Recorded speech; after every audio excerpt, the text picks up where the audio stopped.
Muy buenos días a todos nuestros seguidores de Pacífico Business School y de la Universidad del Pacífico. Bienvenidos a una nueva edición de Perspectivas. En esta ocasión vamos a tener una conversación sobre un tema de vital importancia, especialmente en el contexto en el que vivimos, que son las vacunas contra la COVID-19. Para conversar sobre los retos en lo que es distribución, cadenas logística, comunicación y sobre todo la transparencia, vamos a tener una charla con tres profesores de la Escuela de Posgrado. Manuel Carpio Rivero, profesor de Pacífico Business School. Bienvenido, Manuel, muchas gracias por venir. Muchas Gracias por gracias por estar invitarme. aquí, perdóname, por venir virtualmente. Gracias. Paula Ponce de León, profesora del MBA de Pacífico Business School. Paula, muy buenos días. Muchas gracias por estar en esta nueva edición de Perspectivas. Muchísimas gracias por la invitación. Y Alex Salas, profesor tanto de Pacífico Business School y de la Escuela de Gestión Pública de la Universidad del Pacífico. Alex, bienvenido. Hola Pilar, muchas gracias por la invitación. Me gustaría comenzar esta edición de Perspectivas con un comentario acerca de lo que estamos viviendo, sobre todo desde el expertise académico de cada uno de ustedes. Manuel, quisiera saber qué opinas acerca de todo este tema del vacunagate, del tema de los retos que vamos a tener ahora en adelante, tanto para la percepción y recuperar la confianza de la ciudadanía en el tema de la distribución de vacunas. Sí, gracias Pilar por la pregunta. Y de hecho es la pregunta, ¿sí? Claramente, seguro muchos de los que hoy estamos acá se sienten desilusionados, ¿sí? De lo que hemos venido viendo en los últimos días, ¿sí? De cómo algunas personas, ¿cierto? Han estado haciendo un mal uso de las vacunas que estaban destinadas para las personas que están pues en primera línea intentando contener, mitigar el virus. Así que es cierto, ha sido un golpe, creería, intenso, porque no hace otra cosa que mostrar una realidad peruana que muchos estamos luchando desde hace años contra eso. Así que claramente es un desafío más. Sin embargo, y habiendo dicho eso, tenemos una tarea titánica por delante y es poder llegar rápidamente a la mayor cantidad de personas. Y para poder llegar rápidamente a la mayor cantidad de personas necesitamos dos cosas. La primera, tener las vacunas. Tener suficientes vacunas. Hoy aún no tenemos suficientes vacunas. Están en camino, es una buena noticia, ¿sí? Pero aún no las tenemos. Y segundo, el poder de forma inmediata desplegar esas vacunas a todos los rincones del país. Es ahí uno de los mayores desafíos, ¿no? El poder no solamente ejecutarlo, pero nuevamente rápidamente ejecutar esa distribución. Porque hay una diferencia entre rápidamente y no hacerlo rápido, ¿cierto? El contexto hoy requiere esa rapidez.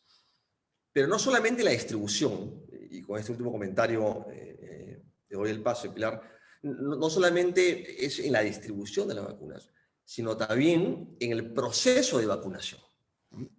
El proceso de vacunación tiene que tener una agilidad y rapidez tal, ¿sí?, que podamos nuevamente en el menor corto tiempo posible, vacunar a la mayor cantidad de gente, ¿sí?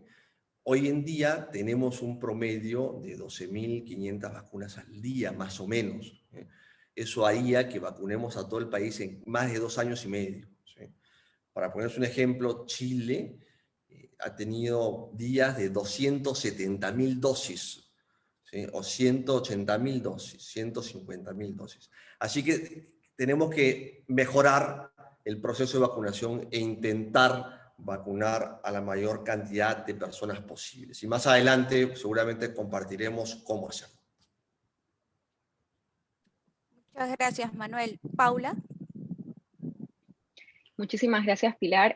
Concuerdo con Manuel que realmente la pregunta de apertura es la pregunta, porque creo que las últimas horas para todos los peruanos y todos los que en este momento nos acompañan probablemente ha sido un shock y un impacto mayor que se suma a todos los factores estresores que ya veníamos viviendo como peruanos a lo largo de la pandemia, ¿no? Y quisiera enfocarme que, como en algún momento también hemos ido revisando, existen 5 pilares que se van a dar cuando uno trata de comunicar este tipo de temas masivos a nivel de temas científicos, o más aún a nivel de temas de sector salud. La comunicación en salud siempre va a tener esta apertura de el experto hablando con el no experto, ¿no? Y tenemos que cerrar esa brecha. Y creo que dentro de esos pilares, para ser muy sucinta, están el abordar la necesidad y los miedos de las personas con hechos que puedan ser tangibles, en segundo lugar. En tercer lugar, tener los equipos preparados para comunicar. Y en cuarto lugar, los procesos y los resultados a comunicar. Siento que este contexto que estamos viviendo del vacuna gate lo que ha generado ha sido una situación de crisis en la cual entre 48 y 72 horas ha estado teniendo respuestas muy disímiles dentro de las distintas perspectivas. Y siento que el impacto mayor que esto nos está generando es que se ha perdido uno de los últimos eslabones de credibilidad y confianza que podíamos tener como peruanos. Entonces creo, al igual que Manuel, que la tarea titánica que se viene para las siguientes semanas no solamente es reforzar el tema de la distribución de cadena de suministro de la vacuna, sino comenzar a demostrar con hechos tangibles que lleguen a la población y que sean entendibles cómo es que estos procesos se han dado, y que realmente las personas que pudieron haber sido responsables o haber estado involucradas puedan tener la capacidad de separar esta investigación de lo que hoy es lo más importante, que es tener el mayor alcance en el proceso de vacunación. Y esperemos poder, con los grupos de comunicación que se estén formando y que se desarrolle, el recobrar esa confianza, que es lo que va a ser crucial para poder continuar con el proceso de vacunación. Muchas gracias, Paula. Alex, queríamos tener también tus comentarios acerca de este tema tan importante. Bueno, yo lo voy a enfocar desde el punto de vista más directivo, pero bueno, antes el tema del vacunagate tiene 2 dimensiones para poder analizarlo, ¿no? Una desde el punto de vista del entendimiento de la situación, y la otra ya el proceso emocional que tiene cada uno, ¿no? Desde el punto de vista del entendimiento, a lo largo de la historia no ha habido ninguna evidencia en los últimos años que pueda haber sugerido de que esto no vaya a ocurrir, ¿okay? Tenemos diferentes antecedentes a lo largo de los últimos 20, 25, 30 años de historia, en donde en este tipo de situaciones no hemos sido capaces, pues, de superar o afrontar una crisis, ¿no? Se me viene a la cabeza, desde que soy niño, las colas en migraciones, cuando todo el mundo se iba del país en los años 80, el tema de la reconstrucción de Pisco, la reconstrucción del norte, ¿no? El acceso a ciertos programas y becas en la década del 90, etc. O sea, esto nada sugería de que esto no iba a ocurrir, ¿no? Eso es por el otro lado. Y bueno, en términos emocionales, obviamente considero que es algo repugnante, ¿no? Como persona, como ciudadano, como profesor y como responsable, digamos, de contribuir al país, es una cosa inaceptable y repugnante, ¿no? Ahora, en el caso directivo, yo sí veo, creo que sí el vacunagate puede ser un hito que de una vez haga entender a las líneas directivas del sector público y del sector privado, ¿no?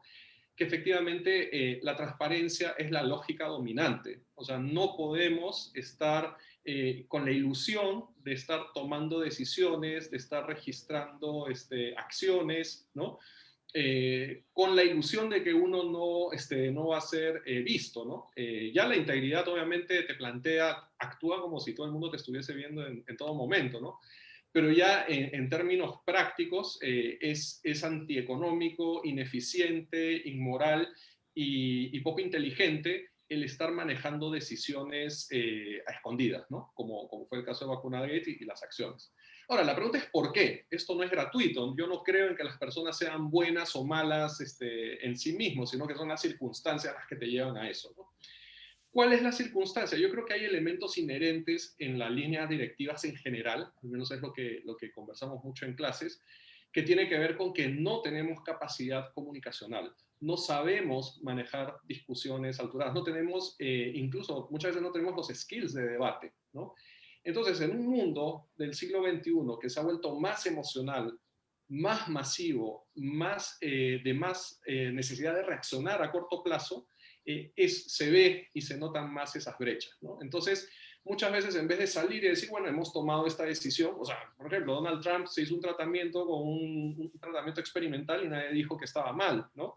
En términos de análisis, así como los médicos tienen su prioridad, porque efectivamente son la primera línea, también muchas veces el presidente, ¿no? y los ministros, sus decisiones impactan en tanto que también pueden ser vistos como una prioridad. El problema no está ahí.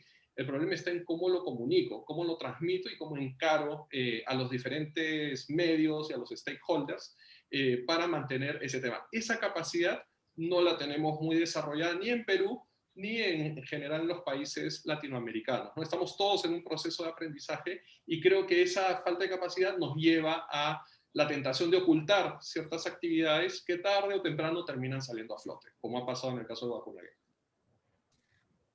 Alex, tomando el hilo de tu respuesta, me gustaría formularle una pregunta a Paula. Y quizá también, Manuel, nos podrías ayudar a complementar aquí hablando sobre el tema del liderazgo, pero Paula, sobre todo quería hablar contigo sobre esto último que ha dicho Alex, sobre la confianza y la transparencia. ¿Cómo ahora se pueden planificar, elaborar estrategias de comunicación, que es tan importante en estos momentos, pero dirigidos a la ciudadanía? Una ciudadanía que ahorita no solo está golpeada por la pandemia, también está golpeada económicamente, está golpeada laboralmente y ahora también emocionalmente por la indignación que ha generado este escándalo. Sí, gracias, Pilar. Yo creo que el reto es bastante grande en torno a lo que tú mencionas y siento que aquí uno de los puntos clave antes de abordar un poco las estrategias de comunicación es partir de la premisa que nosotros partimos por un contexto cultural bastante particular. Del mismo modo que Alex en algún momento mencionaba que las personas que han estado involucradas en este contexto del Vacunagate pensaron que sus decisiones no iban a salir a la luz en algún punto, puede ser el símil del peruano de a pie que sale una hora a correr o sale a hacer las compras y dice la tienda está vacía, de repente no necesito la mascarilla o de repente yo no me voy a contagiar o yo estoy utilizando el alcohol y no toma necesariamente todas las medidas. Entonces, a lo que quiero enfocarme es que en realidad este pensamiento que nosotros hemos visto de esta poca aversión al riesgo o de repente este pensamiento que algunas de las decisiones tomadas no van a salir a la luz o no hay un riesgo mayor en la decisión que estoy tomando, no es una conducta solamente tomada por las personas que han estado en el contexto de Vacunagate, sino es la conducta que muchas veces culturalmente como peruanos nosotros podemos estar acostumbrados a tener, ¿no? Que es minimizar este impacto de riesgo. Y una de las cosas, yendo enfocada a la pregunta que me hacías, es el punto crítico en este momento y que es una tarea que creo que depende en la gran mayoría del Estado y de las personas que están involucradas dentro de los procesos de investigación del Vacunagate, es recuperar la confianza a través de información clara, oportuna y veraz. Creo que en las últimas 72 horas hemos recibido comunicación disímil de distintos medios, de distintas fuentes y muchas controversias. Hay dentro de las estrategias de comunicación para recobrar la confianza e influir en este tipo de campañas, a mí me gusta mucho el ejemplo que ha utilizado el Plan de Comunicaciones de India, que ha sido comenzar a generar resultados en pequeños entornos y con estos resultados comenzar a comunicar a distintos niveles, a nivel de políticos, a nivel de líderes de opinión en la industria, a nivel de líderes comunitarios, a nivel de líderes locales, si hacemos un símil, líderes de vasos de leche, líderes que puedan estar asociados a distintos tipos de industria que también puedan comunicar sobre ello. Pero creo que el pilar y la pieza clave que vamos a tener en el transcurso de esta semana es justamente poder esclarecer estos puntos críticos que se han dado asociados al Vacunagate y separar los espacios. Ha habido un espacio con un manejo con estas 3.200 vacunas en mención, pero hay una tarea titánica que tenemos en este momento con los millones de vacunas que están llegando, que se están planificando. Hoy por hoy, la eficiencia en poder comunicar los padrones, las fechas de vacunación que tiene el personal de salud, reforzar las fases de vacunación que ya el gobierno ha establecido, creo que van a ser el pilar sustancial para poder hacer que la población comprenda que si bien es cierto tenemos un hecho de crisis que ha sucedido, no se está dejando el camino que viene trazado para proceder con los temas de vacunación. Muchas gracias, Paula. Manuel, quería también ligar un poco las últimas partes de las respuestas de Paula y también enfocarlos un poco a este liderazgo que se debió atribuir desde el inicio de la distribución de las vacunas, desde la adquisición incluso o las negociaciones, pero era un liderazgo, como tú en algún momento me comentaste, no convencional. Quería saber si nos podrías explicar un poco más al respecto. Seguro, cierto, claro que sí. Gracias por la pregunta porque me permite profundizar un poco más en el rol que debe tener un líder en una situación de crisis. Hoy no estamos viviendo en un contexto convencional. Hoy estamos viviendo en un contexto de crisis. Y no solamente crisis de salud, sino una crisis social, una crisis económica muy grande. Basta ver las tasas de desempleo que tenemos hoy en día. Una crisis realmente humanitaria es el término, ¿sí? Porque claro, existen personas aisladas y prácticamente desconectadas del resto del Perú. Así que el contexto requiere un líder con la capacidad, como bien decía Paula, con la capacidad de poder generar confianza. ¿Y cómo se genera la confianza? Es importante eso. ¿Cómo un líder genera la confianza, ¿sí?, en un contexto así de crisis? Bueno, primero siendo transparente. El líder necesita ser transparente, necesita mostrarse transparente. En la medida que los líderes, y sobre todo el presidente de la República, no se muestre transparente, va a ser muy difícil conectar. Y necesitamos conectar para recuperar la confianza. Segundo, y no menos importante, el líder, además de ser transparente, tiene que ser competente. Es decir, si yo soy competente, es decir, hago bien mi trabajo, puedo generar confianza. De nada me sirve generar un vínculo a través de la transparencia si no soy bueno en el trabajo, si no hay resultados, si no incrementamos el proceso de vacunación, si no vacunamos de 15.000 a 20.000, 25.000, 30.000, si no tengo más vacunas, es muy difícil generar confianza porque no estoy siendo competente. Lo otro que también ayuda muchísimo a generar confianza en un líder, en un contexto así, es ser consecuente, miren ustedes. Porque cuando uno es consecuente, es creíble, es honesto. El líder que es consecuente, que hace lo que dice, va a poder generar credibilidad. Y la credibilidad genera confianza. Así que hoy el rol del presidente y su equipo debe de tener este componente y esta capacidad de generar confianza para conectar. Pero eso es solamente una parte del contexto. Lo otro, que lo hemos conversado en algunos espacios, Pilar, es que el contexto de hoy amerita una respuesta inmediata a muchas cosas. El sentido de urgencia es importantísimo. Por ejemplo, en una logística humanitaria no podemos esperar la disponibilidad de los vuelos comerciales. Eso de ahí no funciona. Nosotros necesitamos tener los recursos para poder traer las vacunas.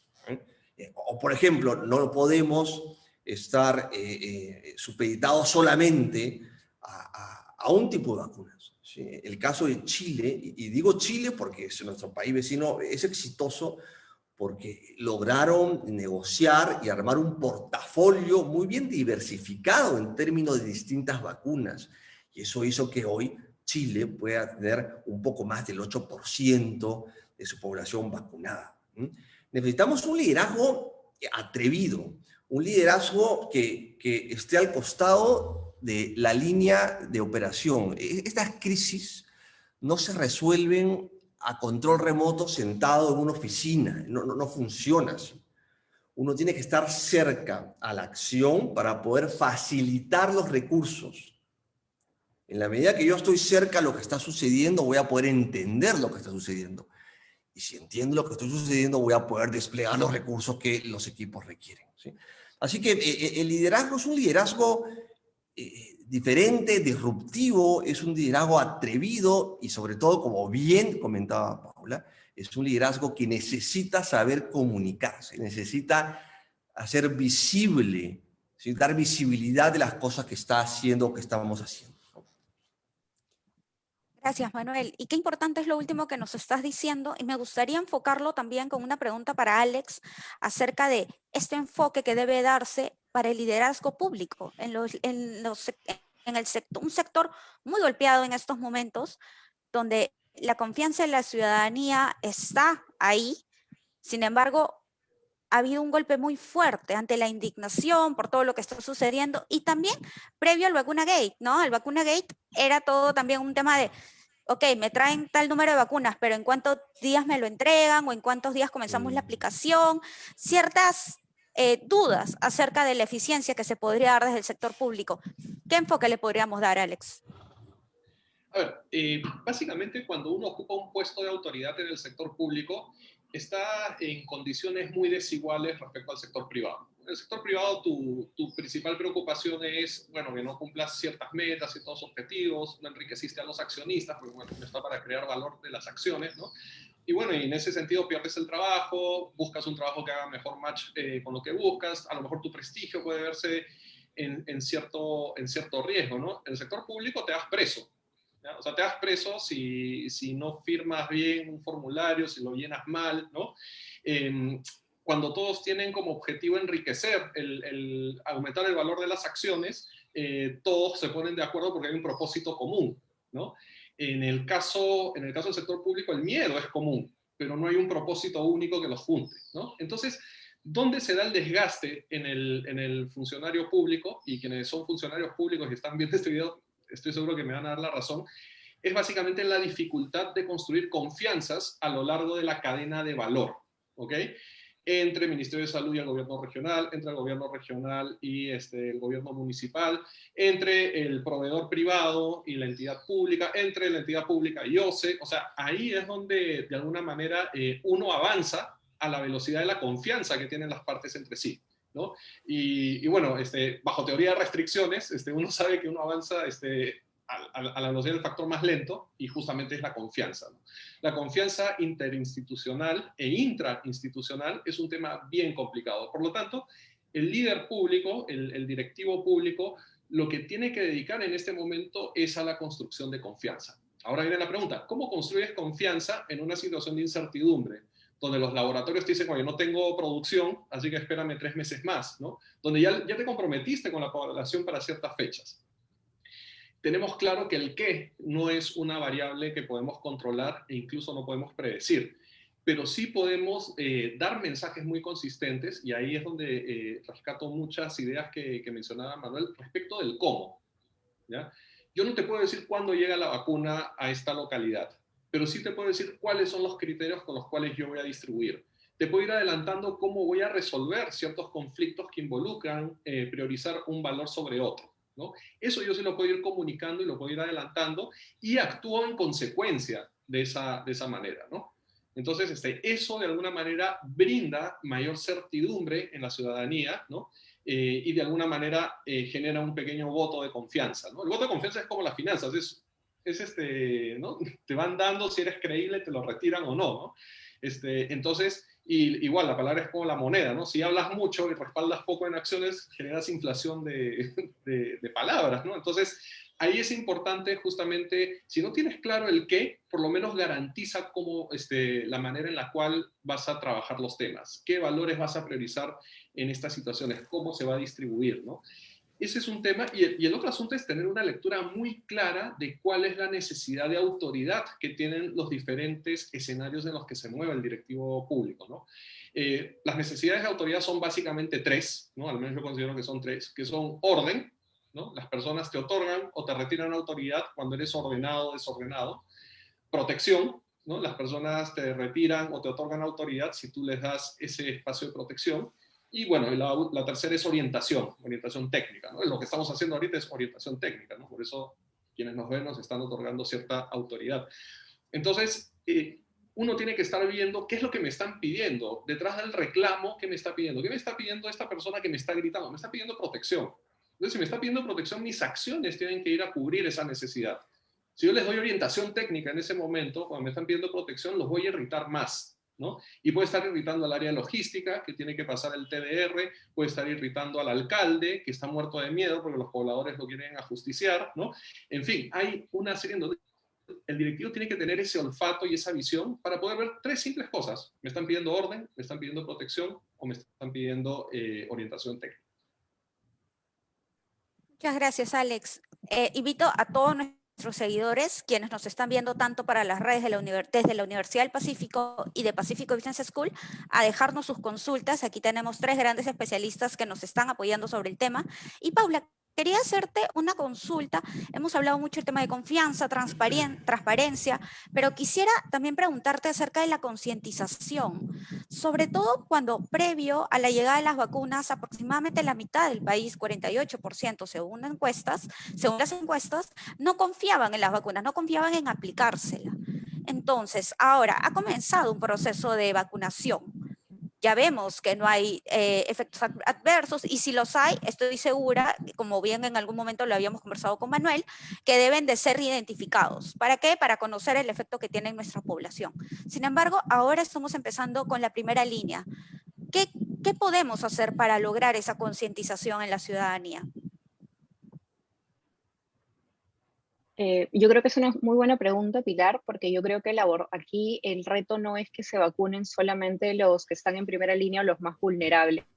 El efecto de la vacunación se da a nivel de vacunaciones masivas. Cuanto mayor grupo poblacional nosotros tengamos vacunado, el riesgo de que este virus cambie, modifique sus formas al infectar a las personas, es muchísimo menor. Entonces, el punto de apertura inicial en el que debemos considerar es que realmente el tener una vacunación masiva es el core dentro de lo que se está planteando. Y una de las cosas, y me apalanco un poco en los parámetros que mencionaba Alex hace un momento, en que es una de las cosas que es muy importante al momento de concientizar a la población para que se vacune, es justamente tener la capacidad de poder abordar cuál es el interés detrás de esta necesidad que ellos están plasmando por redes sociales, por medios de comunicación, por encuestas o por comunicados. ¿Cuál es realmente el temor? Y una de las cosas que es crucial cuando uno va a trabajar ese tipo de comunicaciones, y fue pilar tanto para la estrategia de comunicación que OMS lanza, que Chile lanza, que India lanza, es comenzar a hacer rastreo de redes sociales para identificar grupos poblacionales y sus mitos o miedos en torno al tema de vacunación. En otros entornos hemos conversado un poco sobre esto, miedos que la vacuna va a modificar nuestro ADN, miedos en relación a que la vacuna que están experimentando con nosotros al tomar estas vacunas, o miedos de cómo es que esta vacuna puede servir si ha sido desarrollada en tan corto tiempo. Entonces, yo creo que una de las cosas que es sustancial en este tipo de estrategia de comunicación es abordar e identificar justamente estos miedos y estas necesidades específicas de los grupos poblacionales para poder esclarecerlos. Y no solamente técnicamente, sino llevarlos hacia un lenguaje muchísimo más coloquial. Creo que la comprensión de la rapidez en la que haya salido esta vacuna por el proceso de crisis y pandemia en el que nosotros nos encontramos, puede ser muy claro para todos los que manejamos temas de investigación, somos médicos o tienen alguna liazón con los temas científicos, pero creo que es importante para todos los que nos están escuchando entender que este proceso en que un medicamento, una droga, una vacuna parte desde el momento en el que comienza a ser investigada hasta que tiene autorización para salir al mercado, a ser colocada de manera masiva, pasa por procesos de evaluación de seguridad, de eficacia y de eficiencia. Entonces, todas las vacunas que en este momento los distintos gobiernos están comprando han pasado por esta etapa. Eso es esclarecer, creo, esta parte de uno de los grandes mitos que tienen, ¿no? Entonces, centrándome en contestar un poco la pregunta que tú planteas, yo creo que la estrategia de difusión y concientización es esa, que tengamos la capacidad de identificar cuál es el temor del peruano que está entre los 20 y 30, entre los 30 y 40, 40 y 50, y poder absolverlos de una manera que ellos puedan comprenderlo y realmente se vayan rompiendo un poco estos paradigmas sobre los riesgos de la vacunación. Creo que hoy por hoy, si bien es cierto, de manera tangencial, este contexto de vacuna gate, de tener a este volumen de personas que, independiente de las condiciones en las que fueron vacunadas, después de tanto tiempo, no hayan tenido efectos que pueden haber sido adversos, incluso para un grupo poblacional muy pequeño ha generado la expectativa de, ok, hay gente que ya ha sido vacunada por un tiempo mayor y no ha presentado efectos adversos, no ha presentado ningún tipo de riesgo adicional. Entonces, de una u otra forma, el ver las oportunidades en estos contextos de crisis para poder concientizar y generar este espacio con la población, creo que va a ser crucial. Y vamos a ver mucho más de esto, como mencionaba Manuel, el concepto de la diversificación de vacunas. En los siguientes meses deben de estar llegando las vacunas de Pfizer, las vacunas de AstraZeneca, que vienen con otras estructuras, con otros paradigmas, que son los que continuamente tenemos que ir abordando. Muchas gracias, Paula. De hecho, nos has dado la posta para ir con Manuel y hacerle esta consulta acerca de la diversificación de vacunas que van a llegar, y también acerca de, y en algún momento, Manuel, te debes acordar que lo conversamos en las primeras entrevistas, que eran sobre los retos de llegar a todo el país. Estos retos que sabemos que no van a ser fáciles, pero que se tiene que hacer. Sí, gracias por la pregunta, Pilar. Efectivamente, lo hemos conversado en varias ocasiones, en varias entrevistas, y en esas entrevistas y conversaciones me acuerdo que nos preguntábamos ambos, porque no conocíamos y no teníamos información, si iban a venir vacunas diferentes, ¿sí?, a la que hoy tenemos. Y ahora ya sabemos que sí. Y es importante porque la estructura logística va a tener que ser diferente. Una cosa es mantener una cadena de frío, por ejemplo, entre 2 a 8 grados, 5 a 8 grados, y otra cosa muy diferente, y hago el énfasis, muy diferente, es mantener una cadena de frío de menos 30 grados. Son mundos, son realidades totalmente distintas, ¿sí? Probablemente hoy nos está haciendo relativamente sencillo, y digo relativamente porque tiene sus desafíos claramente, pero está siendo relativamente sencillo porque primero son pocas vacunas y después estamos llegando a sitios donde aún tenemos infraestructura para poder refrigerar las vacunas.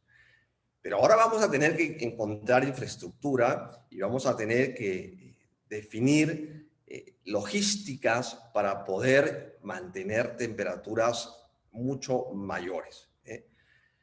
Eso va a requerir sí o sí que el Estado tenga y deba, ambos términos, apoyarse en el sector privado, Pilar y todos, ¿sí? Porque solo, de manera aislada, no lo va a poder hacer, ¿sí? Sobre todo considerando que necesitamos recortar los tiempos. En la medida que recortemos los tiempos, vamos a poder vacunar a más gente y por lo tanto vamos a prevenir que el virus pueda complicarle la salud a muchas personas. ¿Qué significa? Y vamos a tratar de rápidamente, porque soy consciente que tenemos poco tiempo, pero ¿qué significa apoyarse en el sector privado? ¿Cómo se puede aterrizar eso? Porque suena bastante idealístico, ¿no? Suena bastante romántico, digamos, pero ¿cómo se hace? Y voy a poner dos ejemplos bastante concretos, pero creo que van a poder ayudarnos a todos a valorar el apoyo del sector privado. El país es un país, desde luego, minero. Este país es minero, y yo creo que nadie podría ser o podría decir lo contrario, ¿cierto? Y el país minero tiene operaciones, vale la redundancia, mineras en toda la geografía del país, pero sobre todo en los lugares bastante alejados, ¿sí? En lugares que se sitúan, por ejemplo, a 4.500, 5.000 metros de altura. Por ejemplo, en las minas de Ares y Arcata, en la Sierra de Arequipa, a 12 horas, 15 horas de Arequipa, son minas que están a 4.950, 5.120 metros sobre el nivel del mar. Alrededor de esas minas existen comunidades andinas, varias comunidades andinas. Estas minas, para aterrizar el ejemplo, tienen hoy en día una logística ya estructurada, ¿sí?, que camina y camina bien, donde pueden llevar productos secos, pero también pueden llevar productos congelados. Por ejemplo, estas unidades mineras que ponía como ejemplo, podrían vacunar a todas las comunidades de la zona de influencia. Normalmente estas minas tienen unas postas, policlínicos, así que podría ayudar al gobierno a llevar las vacunas y a vacunar a las personas. ¿Eh? Es un ejemplo de las mineras. Pero vámonos a la selva del país. Y vamos a ver un ejemplo de las petroleras. En las petroleras, ¿sí?, que están en zonas bastante alejadas y de muy difícil acceso, donde el único acceso es aéreo muchas veces, ¿sí?, también tienen estructuras logísticas ya establecidas, ¿sí? Tienen modos de transporte, aviones, helicópteros, embarcaciones fluviales, etcétera, que les pueden permitir llegar a estas comunidades con mayor facilidad y en tiempos mucho más cortos que el Estado. Así que ellos también podrían sumarse a la cadena de distribución y poder vacunar a las comunidades nativas, que son varias y además, recordemos, mucho más vulnerables que nosotros, ¿eh? Podrían vacunar a esas comunidades. Así que yo creo que el reto logístico de distribución es grande para la llegada de nuevas vacunas y ciertamente el sector privado necesita tener un rol protagónico en el proceso de distribución y vacunación. Manuel, quería hacerte una pregunta más que nos están haciendo llegar nuestros seguidores. De Sí. hecho, ya tenemos una pregunta para cada uno, Ajá. pero para Ajá. no perder el hilo de tu respuesta, era acerca de esta importancia de la distribución de parte del sector privado, que se tanteó en alguna ocasión, sin embargo, no se pudo realizar y quedó en manos completamente del Estado. ¿Qué opinas al respecto? A mí me parece que hay una especie de temor, ¿sí?, de temor del gobierno de apoyarse en el sector privado, ¿sí? Y creo yo que es un temor infundado. A mí me parece que el gobierno se siente en la obligación de gestionar esta crisis de forma aislada, solos. Y eso es un error. Y es un error porque esta crisis es de tal magnitud que ningún gobierno, y menos gobiernos en Latinoamérica, con poca infraestructura y en países donde pues evidentemente estamos en vía de desarrollo, nos falta infraestructura, hacerlo solo el gobierno, el Estado, es realmente un error. El sector privado tiene los recursos, ¿sí?, tiene la infraestructura adecuada para poder apoyar, ¿sí?, para poder contribuir. Yo creo que el paso que debe dar el gobierno es convocar a esas compañías, que son muchísimas, Pilar y todos.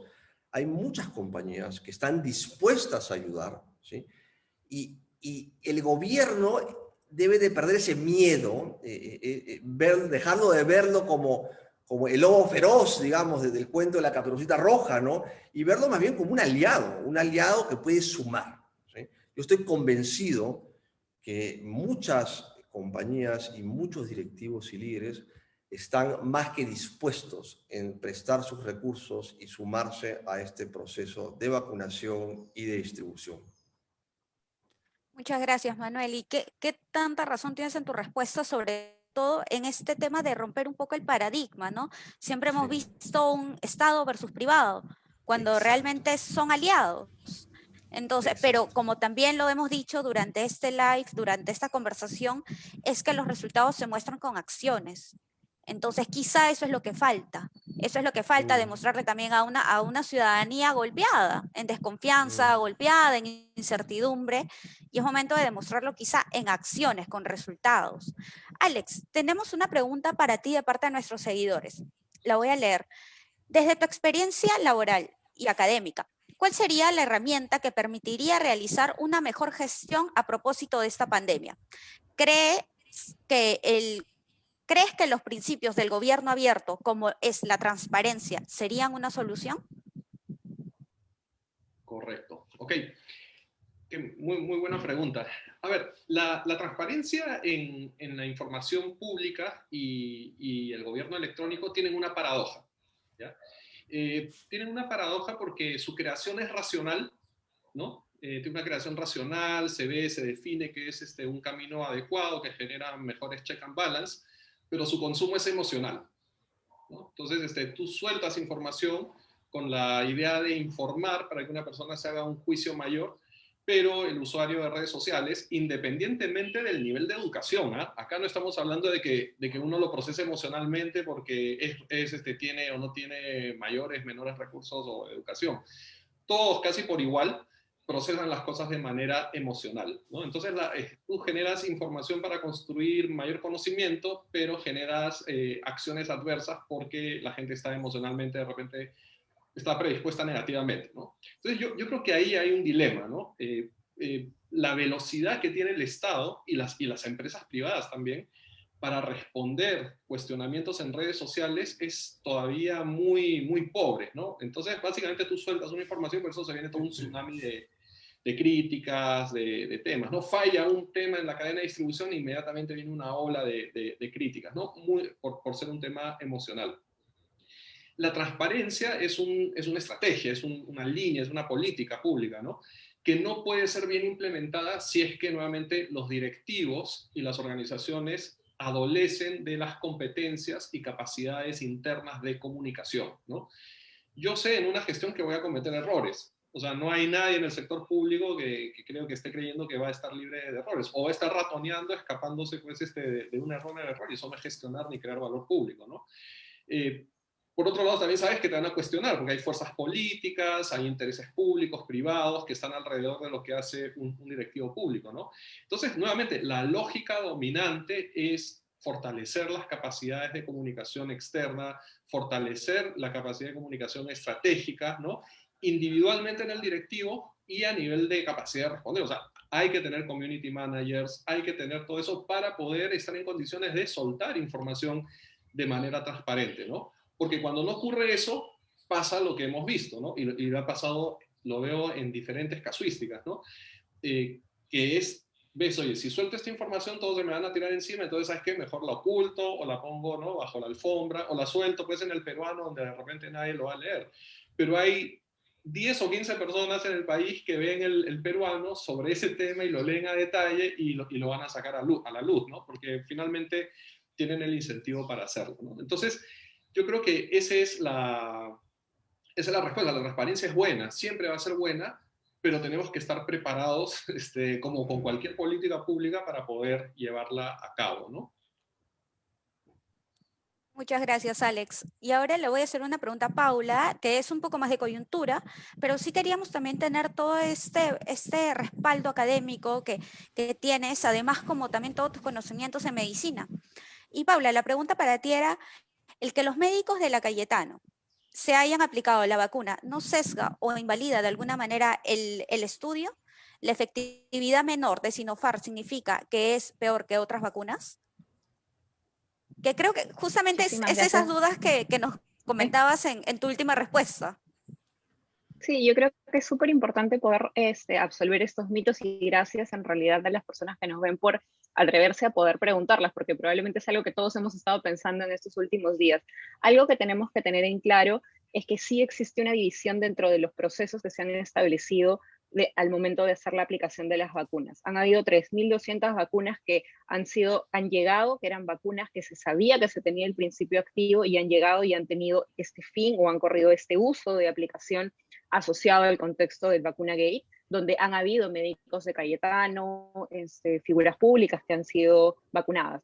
Es importante que desliguemos esta acción del proceso per se del ensayo clínico de investigación o del estudio de investigación de la vacuna de Sinopharm, donde estas 12.000 vacunas o 12.000 muestras que llegan de vacunas para el estudio de investigación llegan ya codificadas. Una de las cosas que de repente como peruanos no sabemos si no estamos en torno al estudio de los ensayos clínicos de investigación, que estos ensayos clínicos ni siquiera el equipo de Cayetano que recibió las drogas para administrarlas a los voluntarios sabía si era el principio activo o era el placebo. Y estas drogas que llegan directamente para el estudio de investigación llegan codificadas. Por lo tanto, es importante que separemos el proceso del estudio de investigación, que en realidad ha sido estrictamente monitorizado y está teniendo ya los resultados de reporte, como se ha estado viendo, de este contexto que es lamentable que se ha dado con el manejo y la gestión de estas 3.200 otras vacunas, ¿no? Entonces,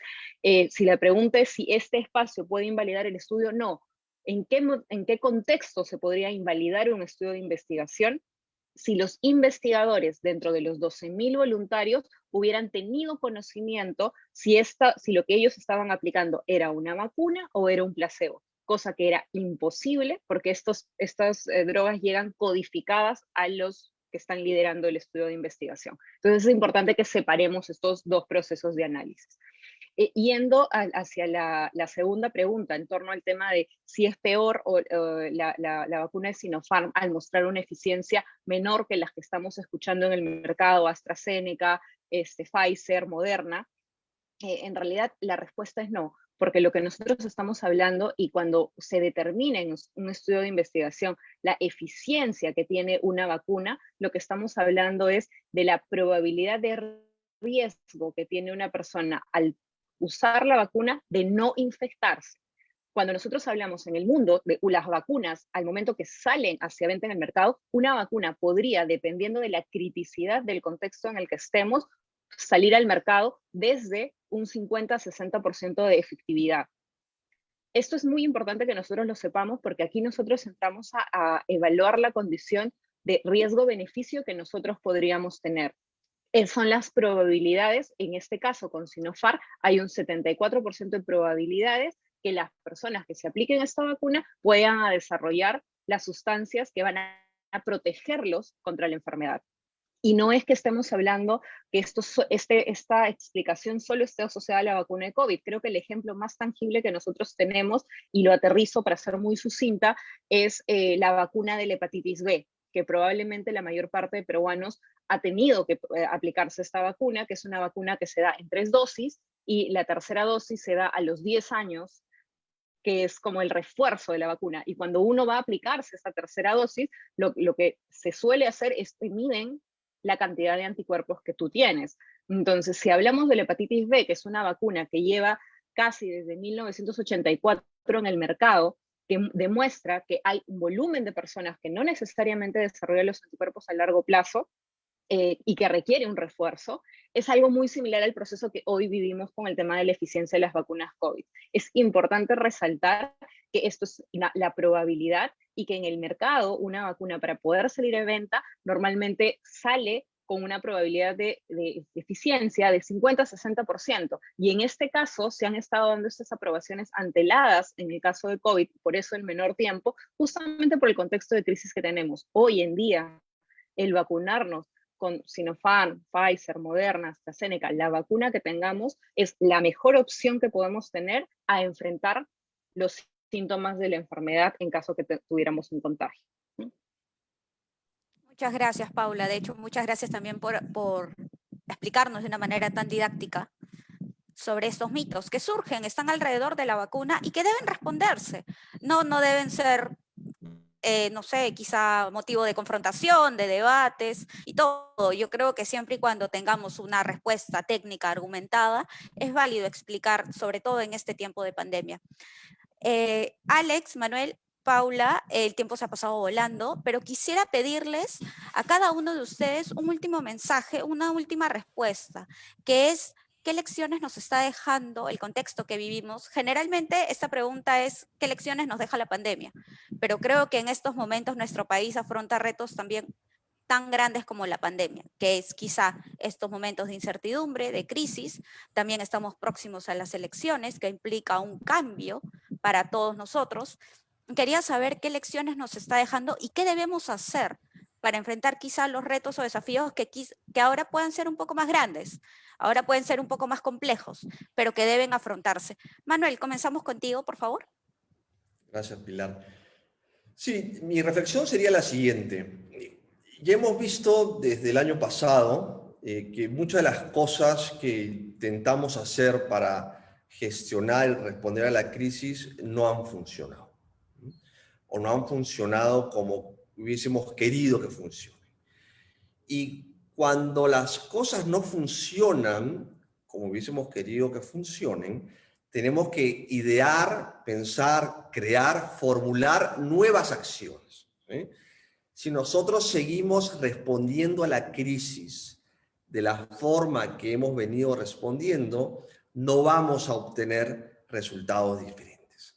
Así que la respuesta y las respuestas tienen que comenzar a ser distintas. En la medida que eso suceda, y aprendiendo, como bien decías tú, de nuestra experiencia en estos 10 meses, vamos a poder tener resultados diferentes. Si repetimos lo mismo, estamos condenados a seguir así. Y creo que eso es justamente lo que tenemos que evitar. Alex, muchas gracias, Manuel. Muchas gracias. Bueno, para mí el tema del vacunagate me ha hecho reflexionar mucho sobre hacia dónde va a ir las instituciones públicas a futuro, ¿no? Y privadas, las reglas del juego para los privados también. A ver, yo veo que las nuevas sociedades del futuro tienen dos tendencias, o muy comunitaristas, como son los países nórdicos, ¿no? Que tienen pues 1000 años de proceso de desarrollo comunitario, se ven todos iguales, la clase alta y la clase baja no tienen mucha distancia, ¿no? Como es Dinamarca, Noruega, Finlandia, en donde efectivamente, bueno, hay una epidemia y todos por motivos intrínsecos y comunitarios simplemente van a irse a las casas y van a descansar y van a cumplir con las reglas del juego, ¿no? El otro caso es el caso chino, ¿no? En donde hay una autoridad fuerte, una autoridad que define qué es lo correcto, qué es lo incorrecto, y que usa la tecnología y supervigila a la gente hasta en los espacios más íntimos donde pueden estar para, de alguna manera, mantener el orden, ¿no? Yo creo que después de este tema, además Perú tiene una tradición, muchos dicen Perú es el país más corrupto, ¿no? De Sudamérica, ¿no? Todo lo que ha pasado, ¿no? Pero en realidad no es que el Perú sea el país que tiene más corrupción, Perú es el país que visibiliza más fácilmente la corrupción que hay, ¿no? Y eso es una diferencia importante a tomar en consideración. Tenemos la tradición de filmar, ¿no? Como decía Montesinos con sus Vladivideos, ¿no? Tenemos siempre esa iniciativa. Por ejemplo, estaba viendo la iniciativa de Vipa, que es una app que tú vas y ves un auto mal estacionado, ¿no? Lo filmas 15 minutos y le ponen papeleta, ¿no? Yo creo que vamos hacia ese rumbo, ¿no? Un mundo donde el uso tecnológico es para mucha vigilancia, la exposición pública va a ser justamente utilizada como mecanismo de control, porque la parte legal va a ser más lenta. Y lamentablemente no es la sociedad que yo quisiera, ¿no? Pero es la que yo veo que los decisores del futuro van a ir optando por ser el camino más viable, ¿no? Entonces, eso yo creo que es el gran aprendizaje con el vacunagate, y que vamos a ir hacia eso, ¿no? En 10 años estaremos repletos de cámaras, todos van a estar filmándose entre sí, ¿no? Va a haber un control peer-to-peer, ¿no? Y eso de alguna manera va a ir generando pues ciertas condiciones estables donde todos puedan obviamente volver a apostar por sus sueños, por sus empresas y finalmente por el país. Muchas gracias, Alex. Paula. Bueno, en realidad creo que una de las grandes reflexiones que nos deja el contexto actual, que creo que es la cereza dentro de este estatus de pandemia que hemos llegado ya casi a llegar al año de estado de emergencia que tenemos como país, es justamente este espacio de que muchas veces hemos venido pensando que el Estado, el gobierno, los líderes políticos y los líderes van a tener las mejores soluciones, y sí es cierto que es una labor sustancial que ellos tienen que desarrollar, pero en este espacio a mí me gustaría generar la apertura para que todos los que nos están viendo, y en realidad quienes en algún momento tengan acceso a este video, vean un poco cómo la autorregulación y la regulación social, que justamente Alex mencionaba, probablemente sean el camino en el cual nosotros vayamos a tener que entrar para este trabajo, ¿no? Si bien es cierto, hay líderes que tienen un reto de trabajo para poder lograr que se cumplan con hechos tangibles y que se pueda recuperar la confianza, cada uno de los peruanos tiene una gran responsabilidad en lo que comunica, en las opiniones que presta y en las acciones que tiene, que creo que esta es la gran enseñanza que nos deja este espacio de Vacunagate, porque en este contexto siempre la pregunta va a ser ¿y quién fue el responsable? Y a veces voltearnos y ponernos a pensar de que todas las personas que estuvieron involucradas en algún momento tuvieron la posibilidad de decidir, y todos decidieron. Entonces creo que sí me gustaría quedarme con esa reflexión, que si bien es cierto hay un gran proceso logístico, liderazgo que va a tener que asumir el Estado, yo creo que todos nosotros como peruanos tenemos que tomar esta conciencia del poder de decisión que nosotros tenemos y el poder que tienen nuestros actos, ¿no? Me quedaría con eso. Gracias, Pilar. Muchas gracias, Paula. Muchas gracias a los tres por haber contribuido a este gran programa de perspectivas que de hecho por una ocasión especial lo estamos también transmitiendo para las redes de la Universidad del Pacífico. Invitamos a todos nuestros seguidores a seguir dejando sus comentarios. Nosotros en lo que se pueda vamos a ayudar a responder sus dudas. Muchas gracias, Manuel. Muchas gracias, Alex. Muchas gracias, Paula. A todos nuestros seguidores, muchas gracias y nos vemos en una próxima edición de Perspectivas. Buenas tardes.